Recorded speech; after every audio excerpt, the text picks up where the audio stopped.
ಅಂಬೇಡ್ಕರ್ ಸಂವಿಧಾನ ವಿಶ್ವಕ್ಕೆ ಶ್ರೇಷ್ಠ ಬಿ ಸೋಮಶೇಖರ್ ದಲಿತ ಸಂಘಟನೆಗಳ ಸಮನ್ವಯ ಸಮಿತಿಯಿಂದ 135ನೇ ಅಂಬೇಡ್ಕರ್ ಜಯಂತಿ ಅಂಗವಾಗಿ 135 ಮಂದಿ ಸಾಧಕರಿಗೆ ಸನ್ಮಾನ. ಚಾಮರಾಜನಗರ ಬಾಬಾ ಸಾಹೇಬ್ ಡಾಕ್ಟರ್ ಬಿಆರ್ ಅಂಬೇಡ್ಕರ್ ಅವರು ಬರೆದಿರುವ ಸಂವಿಧಾನ ಇಡೀ ವಿಶ್ವಕ್ಕೆ ಶ್ರೇಷ್ಠವಾಗಿದ್ದು ಏಕತೆ, ಸಾರ್ವಭೌಮತ್ವ ಹಾಗೂ ಅಖಂಡತೆಯನ್ನ ಹೊಂದಿದೆ ಎಂದು ಮಾಜಿ ಸಚಿವ ಬಿ ಸೋಮಶೇಖರ್ ತಿಳಿಸಿದರು. ನಗರದ ಡಾಕ್ಟರ್ ರಾಜ್ಕುಮಾರ್ ರಂಗಮಂದಿರದಲ್ಲಿ ದಲಿತ ಸಂಘಟನೆಗಳ ಸಮನ್ವಯ ಸಮಿತಿ ವತಿಯಿಂದ ನಡೆದ ಡಾಕ್ಟರ್ ಬಾಬಾ ಸಾಹೇಬ್ ಬಿಎಂಆರ್ ಅಂಬೇಡ್ಕರ್ ಅವರ 135ನೇ ಜನ್ಮದಿನಾಚರಣೆ ಪ್ರಯುಕ್ತ ವಿವಿಧ ಕ್ಷೇತ್ರಗಳಲ್ಲಿ ಸಾಧನೆಗೈದ 135 ಮಂದಿ ಸಾಧಕರಿಗೆ ಸನ್ಮಾನ ಮತ್ತು ದಲಿತ ಕವಿ ನಾಡೋಜ ಡಾಕ್ಟರ್ ಸಿದ್ದಲಿಂಗಯ್ಯ ಮತ್ತು ಕ್ರಾಂತಿ ಕವಿ ಮುಳ್ಳೂರು ನಾಗರಾಜರಾವ್ ಅವರ ನೆನಪು ಹಾಗೂ ದಲಿತ ಚಳವಳಿ ಸಾಹಿತ್ಯ ಕುರಿತು ಸಂವಾದ ಕಾರ್ಯಕ್ರಮವನ್ನು ಉದ್ಘಾಟಿಸಿ ಅವರು ಮಾತನಾಡಿದರು. ಬಾಬಾ ಸಾಹೇಬ್ ಡಾಕ್ಟರ್ ಬಿಆರ್ ಅಂಬೇಡ್ಕರ್ ಅವರು ಸಂವಿಧಾನದ ರಚನೆ ಮಾಡಿ ಎಲ್ಲ ವರ್ಗದವರಿಗೂ ಸಮಾನವಾಗಿ ಅಧಿಕಾರ ಹಂಚಿಕೆ ಆಗಬೇಕು ಎಂಬ ಉದ್ದೇಶ ಹೊಂದಿದ್ದರು. ಅವರು ಶಿಕ್ಷಣ ಸಂಘಟನೆ ಹೋರಾಟಕ್ಕೆ ಒತ್ತು ನೀಡಿದ್ದರು. ಸಾನ್ನಿಧ್ಯ ವಹಿಸಿದ ಮೈಸೂರಿನ ಉರ್ಲಿಂಗಪೆದ್ದಿ ಮಠದ ಶ್ರೀ ಜ್ಞಾನನಾಥ್ ಪ್ರಕಾಶ್ ಸ್ವಾಮೀಜಿ ಮಾತನಾಡಿ, ಎಲ್ಲ ಕಡೆಯೂ ಕೂಡ ಬಾಬಾ ಸಾಹೇಬ್ ಅಂಬೇಡ್ಕರ್ ಅವರ ಪುತ್ಥಳಿಗಳು ಎತ್ತರಕ್ಕೆ ಬೆಳೆಯುತ್ತಿವೆ, ಆದರೆ ಅವರ ಮೌಲ್ಯಗಳು ಕುಸಿಯುತ್ತವೆ. ಅವರ ತತ್ವ ಆದರ್ಶಗಳನ್ನು ಪಾಲನೆ ಮಾಡಿ ಅವರಂತೆ ನಾವು ಸಹ ಸಾಧನೆ ಮಾಡುವ ಛಲವನ್ನು ಬೆಳೆಸಿಕೊಳ್ಳಬೇಕು ಎಂದರು. ಕಾರ್ಯಕ್ರಮದ ಆಯೋಜಕರಾದ ದಲಿತ ಮಹಾಸಭಾದ ರಾಜ್ಯ ಉಪಾಧ್ಯಕ್ಷ ವೆಂಕಟರಮಣ ಸ್ವಾಮಿ, ಡಾಕ್ಟರ್ ಬಿಆರ್ ಅಂಬೇಡ್ಕರ್ ಅವರ ವಿಚಾರಧಾರೆಗಳು ವಿಶ್ವಮಟ್ಟದಕ್ಕೇರಿವೆ. ಅಂಬೇಡ್ಕರ್ ಅವರನ್ನ ಎಲ್ಲ ವರ್ಗದ ಜನರು ಅಪ್ಪಿಕೊಳ್ಳುತ್ತಿದ್ದಾರೆ. ಅವರ ಸಂವಿಧಾನದಡಿಯಲ್ಲಿ ಸವಲತ್ತುಗಳನ್ನು ಪಡೆದುಕೊಂಡು ಅಭಿವೃದ್ಧಿಯಾಗುತ್ತಿದ್ದಾರೆ. ಇಂತಹ ಸರ್ವಶ್ರೇಷ್ಠವಾದ ಸಂವಿಧಾನವನ್ನ ಅಂಬೇಡ್ಕರ್ ಅವರು ನಮಗೆ ನೀಡಿದ್ದಾರೆ ಎಂದರು. ಬಿ ಸೋಮಶೇಖರ್ ಅವರು ಓರ್ವ ಅಂಬೇಡ್ಕರ್ ವಾದಿಗಳಾಗಿದ್ದರು.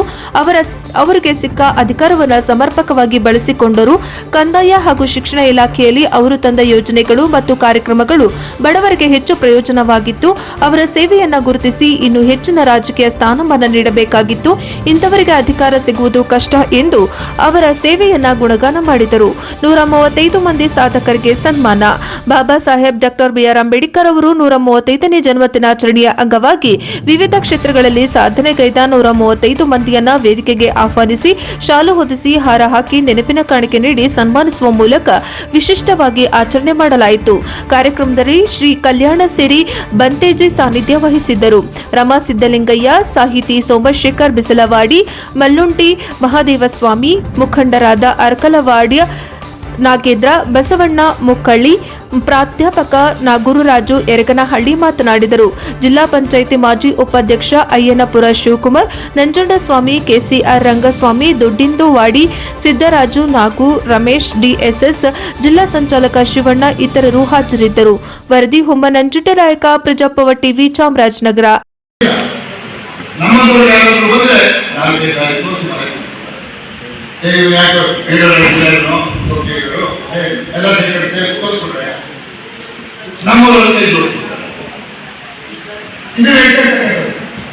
ಈಗ ಯಡಿಯೂರಪ್ಪನವರು ಲೀಗ್ ಆಯ್ತು, ಯಡಿಯೂರಪ್ಪನವರು 4 ಸರಿ ಒಕ್ಕಲಿಗರು 7 ಸರಿ ಆಯ್ತು. ಅವ್ರ ಜನ ಎಷ್ಟಿದೆ 16%, 10%, 11% ಕುರುಗಳು ಎಷ್ಟು ಪರ್ಸೆಂಟ್ ಇದ್ದಾರೆ? 7%, 6-7%. ಇವೆಲ್ಲ ಯಾರಿಂದ ಅವ್ರು ಒಂದೇ ಜಾತಿ ಇಲ್ಲ, ಅವ್ರ ಜೊತೆಗೆ ಅವ್ರನ್ನೆಲ್ಲ ಒಪೇಟ್ ಮಾಡಿಕೊಂಡು ಬೇರೆಯವ್ರನ್ನೇ ಹೇಳ್ಕೊಂಡು ನಾವು ಅವ್ರನ್ನ ಬಾಲ ಇಟ್ಕೊಂಡು ಹೋದ್ವಿ. ಅವ್ರ ಮುಖ್ಯಮಂತ್ರಿಗಳು ಮಾಡ್ತಾರೆ. ನಮ್ಮೂರೇನೋ ರಾಜಕೀಯ ಇರ್ತದೆ, ನಮ್ಮೂರೇ ಕಾಯ್ದು ಬಾಳ ಮಾಡ್ತಾರೆ. ಇದು ನಡೀತಾ ಇರ್ತಕ್ಕಂಥದ್ದು. ಅಂದ್ರೆ ನಾನು ಒಂದು ಕಡೆ ಹೇಳಿದೆ, ಇಲ್ಲೇ ನಾನು ಬಹಳ ಕಾಡ್ಕೊಳ್ತೀನಿ. ನಾನು the weakest man becomes strong in the community problem. Because we lost the faith from the community. The strongest man like Somashekar becomes weak in the community. He becomes weak because his community is weak. ಇದನ್ನೇ ಅದಕ್ಕೆ ಕಾಡ್ಕೊಂಡು correct. ಯಡಿಯೂರಪ್ಪನ ಬಗ್ಗೆ ಎಷ್ಟು negative approach ಇದೆ, ಎಷ್ಟು ಕೆಟ್ಟ ಅಭಿಪ್ರಾಯ ಇದೆ, ಎಷ್ಟೊಂದು ಕೇಸ್ಗಳಿದೆ, ಎಷ್ಟೊಂದು ಭ್ರಷ್ಟಾಚಾರದ ಆರೋಪ ಇದೆ. ಅದರ ಜನ ಬಿಡೋದಿಲ್ಲ. ಅವರೆಲ್ಲ ಒಗ್ಗಟ್ಟಾಗಿ ಅವರೇ ಸೃಷ್ಟಿಸುತ್ತಾರೆ. ಇದು ನಿಜಾರೆ. ಅದೇ ರೀತಿ ದೇವೇಗೌಡರು ಫ್ಯಾಮಿಲಿ ಅವರಾಯ್ತು, ಅವ್ರ ಮಗ ಆಯ್ತು, ಮೊಮ್ಮಗು ಬಿಡ್ತಾರೆ. ಸಿದ್ದರಾಮಯ್ಯ ಎಲ್ಲರಿಗೂ ಸಿದ್ದರಾಮಯ್ಯ ಮುಖ್ಯಮಂತ್ರಿ ಹೇಳ್ತಾರೆ. 2013 ಅದು ಹೇಗಾದ್ರೂ ನನಗೆ ಇನ್ನೂ ಪರಮೇಶ್ವರ ತೋರ್ತಾರೆ ಯಾರು ತೋರ್ತು ಅವ್ರು ತೋರ್ತು ಯಾರು ಗೊತ್ತಿಲ್ಲ ಹೋದ್ರು. ನಮ್ಮ ಕಾಯ್ದೆಯವರು ಮುಖ್ಯಮಂತ್ರಿ ಆಗಬೇಕಾಗಿತ್ತು, ಅಪೋಸಿಷನ್ ಅವರ ಹೇಳಿದರು ಇವ್ರಾದ್ರು ನಮ್ಮ ನರಸೀಪುರ ಹೇಳಪ್ಪ ಹಲವೈದು ಹೇಳಪ್ಪ 2 ಕಾರಣಗಳು ಎತ್ತಿದ್ರು. ನಾನು ಖಂಡಿತ ಇವತ್ತು ಖಂಡಿತ ನೀರಪ್ಪ ಎಷ್ಟು ಸಂತೋಷ ಕೊಡ್ತಾ ಇದ್ದಾರಪ್ಪ, ಎಷ್ಟು ಖುಷಿ ಕೊಡ್ತಾ ಇದ್ದಾರೆ ಅಂದ್ರೆ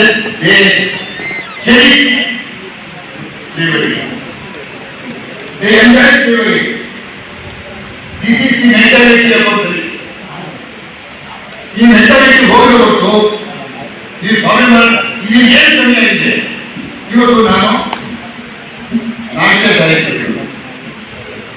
ನಾನು MLA ಆಗೋದ್ರ ಬಗ್ಗೆ ನಾನೊಂದು ಗ್ಯಾಸ್ ಜೀವನ ಕಾರ್ಯ ಮಾಡ್ತೀನಿ. ಅದು ಬಂದ ನಾನು ₹1 ಮುಟ್ಬಾರ್ದು, ಪ್ರಾಮಾಣಿಕ ಜೀವನ ಮಾಡಬೇಕು, ಪ್ರಾಮಾಣಿಕ ರಾಜಕೀಯ ಮಾಡಬೇಕು, ₹1 ಮುಟ್ಬಾರ್ದು.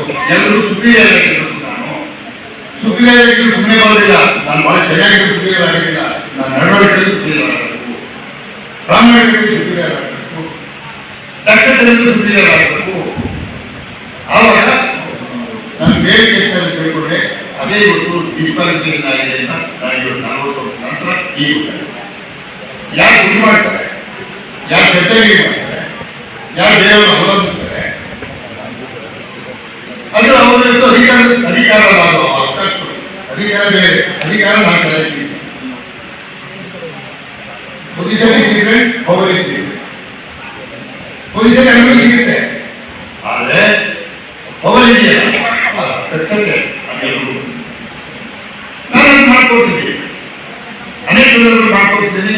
ಯಾರಾದರೂ ಬಂದು ನೋಡಿ ನಾನು ಬೈಕೊಂಡು ಮಾಡಿ ನೋಡ್ಬೋದು. ಅದು ಯಾರಾದ್ರೂ ಒಂದ್ಸಾರಿ ನನ್ನನ್ನ ಇಂಥ ಸಂದರ್ಭದಲ್ಲಿ ರಾಗಿ ಆಗಿದ್ದೀರಿ, ನೀವು ನಮ್ಮ ದಲಿತರಿಗೆ ಅನ್ಯಾಯ ಮಾಡಿದ್ದೀರಿ ಅಂತ ತೋರಿಸ್ಬಿಟ್ರೆ ಅವತ್ತು ನಾನು ಸೂಸೈಡ್ ಮಾಡ್ಬೋದು.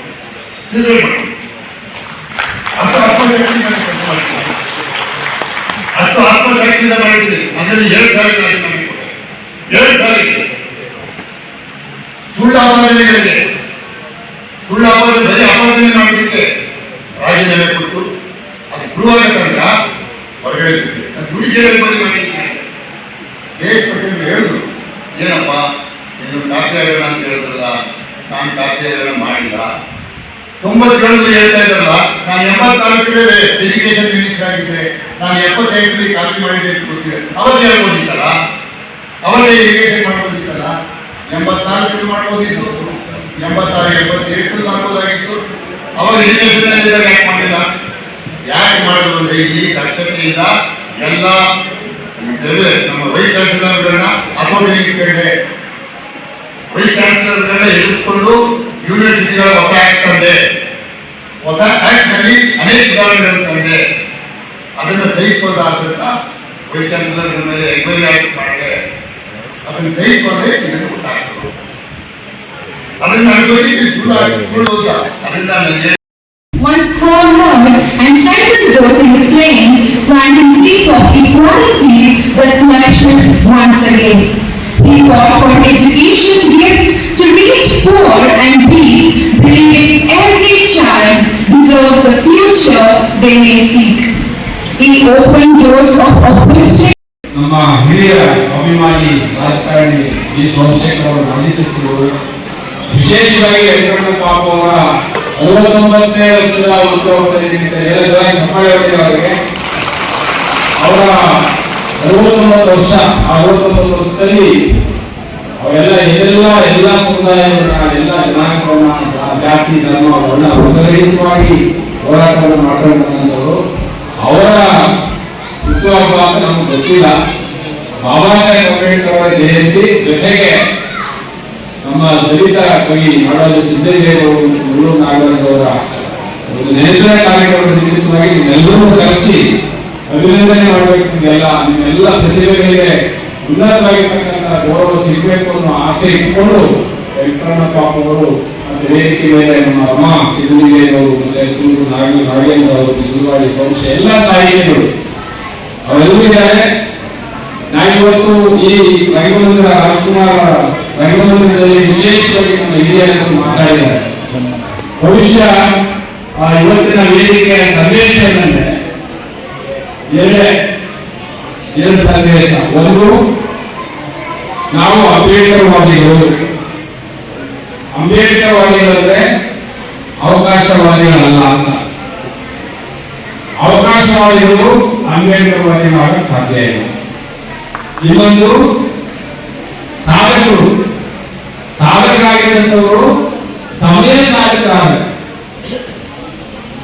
ಅಂಬೇಡ್ಕರ್ ಅವರು ಸಾಧಕರಾಗಿ ಅಂತ, ನಾವೇನಾಗಿದ್ದೀವಿ? ಸಮಯ ಸಾಧಕರಾಗಿದ್ದೀವಿ.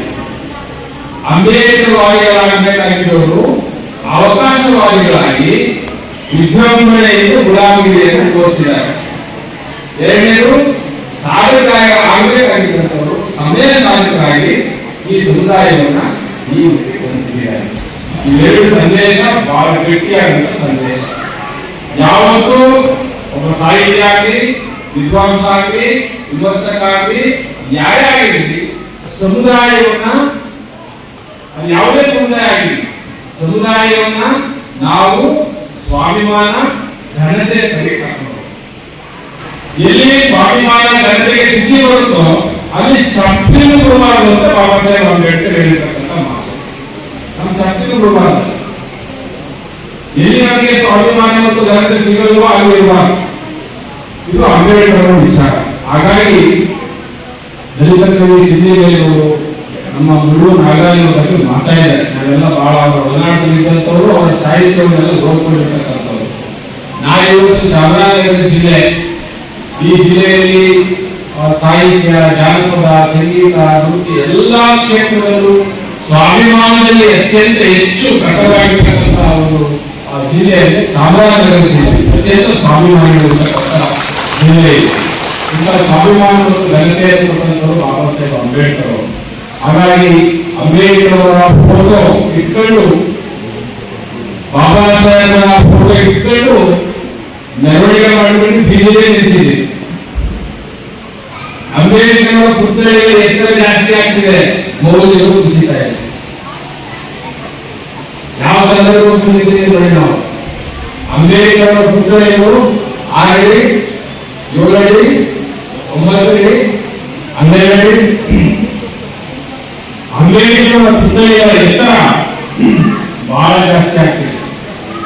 ಆದರೆ ಅವರ ಆಶಯಗಳು, ಅವರ ಕನಸುಗಳು, ಅವರ ವಿಚಾರಗಳು ಪುತ್ಥಳಿ ಎತ್ತರಕ್ಕಿಂತ ಏನಾಗ್ತಿದೆ? ಅದಕ್ಕೋಸ್ಕರ ಅನ್ನಕ್ಕೋಸ್ಕರವಾಗಿ ಅಂಬೇಡ್ಕರ್ ಓದಿಕೊಳ್ಳೋ ಅವಶ್ಯಕತೆ ಇಲ್ಲ. ಯಾವುದಕ್ಕೋಸ್ಕರ ಅಂಬೇಡ್ಕರ್ ಓದ್ಕೊಳ್ಳೋದು? ಅಂಬೇಡ್ಕರ್ ಓದೋದು ಯಾಕೋಸ್ಕರ? ಅನ್ನಕ್ಕೋಸ್ಕರವಾಗಿ ಅಂಬೇಡ್ಕರ್ ಓದ್ಕೊಳ್ಳೋ ಅವಶ್ಯಕತೆ ಇಲ್ಲ. ಸ್ವಾಭಿಮಾನ ಮತ್ತು ಘನತೆಯ ಬದುಕಿಗೋಸ್ಕರವಾಗಿ ಅಂಬೇಡ್ಕರ್ ಓದ್ತಾರೆ. ಇದು ಬಾಬಾ ಸಾಹೇಬರ ಆಸೆ. ಹಾಗಾಗಿ ಇಂತಹ ಒಂದು ರಂಗಮಂದಿರದಲ್ಲಿ ವೆಂಕಟರಮಣ ಪಾಪನವರು ಅವ್ರು ಹೇಳ್ತಾ ಇದ್ರು, ನಾಯಕರೇ ಬೇರೆ, ನಾಯಕತ್ವನೇ ಬೇರೆ, ಲೀಡರ್ಸ್ ಅಂಡ್ ಲೀಡರ್ಶಿಪ್. ಅಂಬೇಡ್ಕರ್ ನಾಯಕರಾಗಿದ್ರು ಅಂತ ನಮ್ಮ ನಾಯಕರು ಬಹಳ ಒಳ್ಳೆ ಮಾತಾಡಿದ್ರು.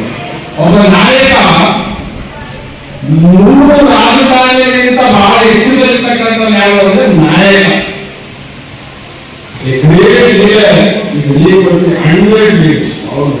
ರಾಜಕಾರಣಿ, ಬಲವಾದ ರಾಜಕಾರಣಿ, 3 ರಾಜಕಾರಣಿಗಳಿಂದ ಮಿಗಿಲಾದ ಯಾರು ಅಂದ್ರೆ ಡಾಕ್ಟರ್ ಬಾಬಾ ಸಾಹೇಬ್ ಅಂಬೇಡ್ಕರ್. ಅಂಬೇಡ್ಕರ್ ನ್ಯಾಯ ನಿಲ್ಲಲು ಅಂತಲ್ಲ, ಇನ್ನೇ ಹುಟ್ಟಕ್ಕೆ ಸಾಧ್ಯ ಇದೆ.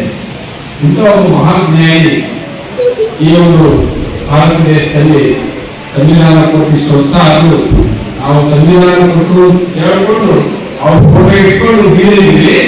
ಆದ್ರೆ ಯಾವತ್ತೂ ಅವ್ರ ಫೋಟೋ ಇಟ್ಕೊಂಡಿಲ್ಲ, ಯಾವತ್ತೂ ಅವ್ರ ಬಗ್ಗೆ ಮಾತಾಡಲ್ಲ. ಅವ್ರು ಮಾತ್ರ ಕಾರ್ಯಾಂಗ, ಶಾಸಕಾಂಗ, ನ್ಯಾಯಾಂಗ ಮೂರರಲ್ಲೂ ವಿಜೃಂಭಿಸ್ತಾರೆ. ಕಾರ್ಯಾಂಗ, ನ್ಯಾಯಾಂಗ, ಶಾಸಕಾಂಗ ಕೂತಿರೋ ಯಾರು ಕೂತಿರೋರು? ಯಾವತ್ತೂ ಅಂಬೇಡ್ಕರ್ ಫೋಟೋ ಇಟ್ಟಿರಲಿಲ್ಲ ಅವರು, ಯಾವತ್ತೂ ಅಂಬೇಡ್ಕರ್ ಬಗ್ಗೆ ಮಾತಾಡಲ್ಲ, ಅವರು ವಿಜೃಂಭಿಸ್ತಾ ಇದ್ದಾರೆ. ನಾವು 24 ಗಂಟೆಗೆ ಆ ಬಾಬಾ ಸಾಹೇಬ್ ಅಂಬೇಡ್ಕರ್ ಫೋಟೋ ಇಟ್ಕೋ, ಬೀದಿ ನಿಂತ್ಕೋ, ನಿಂತಿದ್ರು. ನಾವು ಎಲ್ಲಿದ್ದೀವಿ? ಅಲಿಗೇಷನ್ ಇದೆ. ಇದು ಅಂಬೇಡ್ಕರ್ ಅವರು ಮಾಡಿರ್ತಕ್ಕಂಥ ದ್ರೋಹ, ಬಾಬಾ ಸಾಹೇಬ್ ಮಾಡಿದಂಥ ದ್ರೋಹ. ನಾವು ಅವರ ಪುತ್ಥಳಿಯ ಕಡೆ ಮುಖ ಮಾಡತಕ್ಕಂಥ ನಾವು ಅವರ ಪುಸ್ತಕದ ಕಡೆ ಮುಖ ಮಾಡಿಲ್ಲ, ಅವರ ಮೆರವಣಿಗೆ ಕಡೆ ಮುಖ ಮಾಡ ನಾವು ಅವರ ಬರವಣಿಗೆ ಕಡೆ ಮುಖ ಮಾಡಿಲ್ಲ. ದುರಂತ ಇದು. ಅದಕ್ಕೆ ದಲಿತರು ಅಂದ್ರೆ ನಾನು ಇವಾಗ ಕಲಿಸಬಾರ್ದು. ಯಾವಾಗಲೂ ಸರಿಯಾದ ಮಾತಾಡ್ತಾರೆ. ದಲಿತರು ಅಂದ್ರೆ ಡಸ್ಟ್ಬಿನ್ ಅಂತಾರೆ. ದಲಿತರು ಅಂದ್ರೆ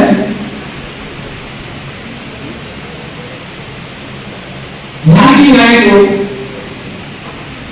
ಕಾರಣ ಯಾರು? ಕಾರಣ ಯಾರು? ಅದಕ್ಕೆ ಇದನ್ನು ಉಳಿಕೋಬೇಕು ನಾವು. ಅದಕ್ಕೆ ಅಂಬೇಡ್ಕರ್ ಉತ್ತರ, ಅಂಬೇಡ್ಕರ್ ಉತ್ತರ, ಬಾಬಾ ಸಾಹೇಬ್ ಉತ್ತರ ಇದಕ್ಕೆಲ್ಲ. ನಾವು ಹಲವಾರು ಪದ್ಯಗಳು, ಸಾಹಿತ್ಯಗಳು ಬರೆದಿದ್ದಾರೆ. ಜಾಗೃತಿಯ ದಲಿತರು ಪಾಲಿಸಿ ಎತ್ತಿಸಿದ್ದಾರೆ. ಬಿಡುವ ನಾಗರಾಜ್ ಹೇಳ್ತಾ ಇದ್ರು ಸೋಮಶೇಖರ್ ಅವರು, ಸರ್ ನಾನು ಒಂದು ಪ್ರಿಂಟಿಂಗ್ ಪ್ರಶ್ನೆ ಬಂದಿದೆ. ಪ್ರಿಂಟಿಂಗ್ ಪ್ರೆಸ್ ನೀವೆಲ್ಲೂ ಪ್ರಿಂಟ್ ಹಾಕಿ ಸಾಂತ್ರಾಜಿಗೆ ನಿರ್ಮಣಿ ಪತ್ರಿಕೆ ಸಾಂತ್ರಾಜಿಗೆ ಮೂರು ನಾಗರಾಜ್ ಪ್ರಿಂಟಿಂಗ್ ಪ್ರೆಸ್ ಬಂದಿದೆ. ನೀವು ಪ್ರಿಂಟ್ ಮಾಡಿ, ಅದೇ ಪ್ರಿಂಟ್ ಮಾಡಿರೋ ಮಾಡಿ.